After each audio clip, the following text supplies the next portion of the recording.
Տանը ձեզ հիմա ավելի շատ քաղաքական գործիչ են տեսնում, թե պարզապես ամուսին։ Չէ, դա տուն իշ քաղաքական գործիչ։ Չէ, իհարկե չէ։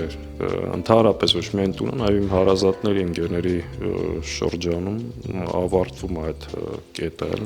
Քաղաքականության մեջ ավելի շատ էմոցիա կա, թե հաշվարկ։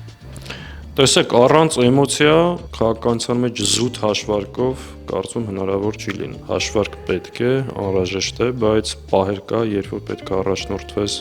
սրտով։ Բայց մենակ էմոցիայով առաջնորդվելը կործանարար կլինի։ Օրվա քանի ժամն եք անցացնում այս շենքում ու այս սենյակում։ Մեծ մաս օր լինում մինչև 14 օրերն եղել 16 ժամ։ Ամենաերկար տևած ժողովը, որին մասնակցել եք, ինչքան է տևել։ Եվի կուսակցության ընդհանուր ժողովն էր 2 շաբաթ։ Որն ավելի բարդ ձեզ համար՝ քաղաքական ուժերի ու անհատների հետ հանդիպումները, թե կուսակցական ժողովները։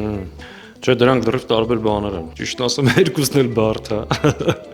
Կուսակցության ժողովները ծանր են։ Եթե ստիպված լինեք զբաղվել միայն մեկով, կընտրեք բիզնեսը, թե քաղաքականությունը։ Տեսեք, ես քաղաքականություն եկել եմ բիզնեսից, այսպես ասած։ Իմ համար բիզնեսում շատ կոմֆորտ էր ու ինքը հաճելի է, երբ որ ստեղծում ես, կառուցում ես, հավելյալ արժեք ես ստեղծում, բայց գիտակցաբար շատ ծանր փուլում 2019 թվականին որոշել եմ զբաղվել քաղաքականությամբ։ Հեշտ չի եղել այս անցնող ճանապարհը, բայց գիտակցված որոշում է։ Ելույթներում որ բառն եք ամենաշատն օգտագործում։ Այդ չեմ կարա հիշեմ, բայց շարժումների ժամանակ հայտնի բան կար, չէ՞, պինդես, ամուրես։ Որ հարցից եք ամենաշատը խուսափում։ Տեսեք, հարց չկա,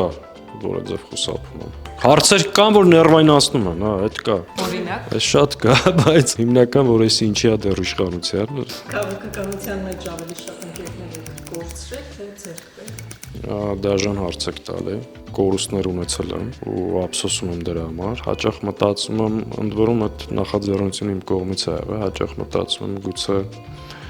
կարելի էր պահպանել ինչ-որ բան, բայց հետո հասկանում ես ինքս իմ հետ հաշտ չէի լինում։ Բայց նաև ասեմ, որ այս տարիներին ձեռքբերում իբրև կարող եմ համարել շատ ընկերներ ձեռք բերելը։ Ծանր շրջանը բացահայտել է լիքը լավ գաղափարակից, պինդ չհանձնվող մարդկանց, որոնց հետ ընկերություն է ձևավորվել։ Հենց այս պահին քանի չկարդացած հաղորդագրություն ունեք երախոսում։ Շատ ու դա երբեմն պրոբլեմ է, որովհետև քաղաքացիները, որ գրում են, հաճախ թվում է, որ անտեսում ես կամ չես հետևում, բայց պարզապես դա ֆիզիկապես հնարավոր չի։ Փորձում եմ օգնականի միջոցով կամ ժամանակի հասցնել, բայց դժբախտաբար ոչ բոլորն է լինում կարդալ եւ հասցնել։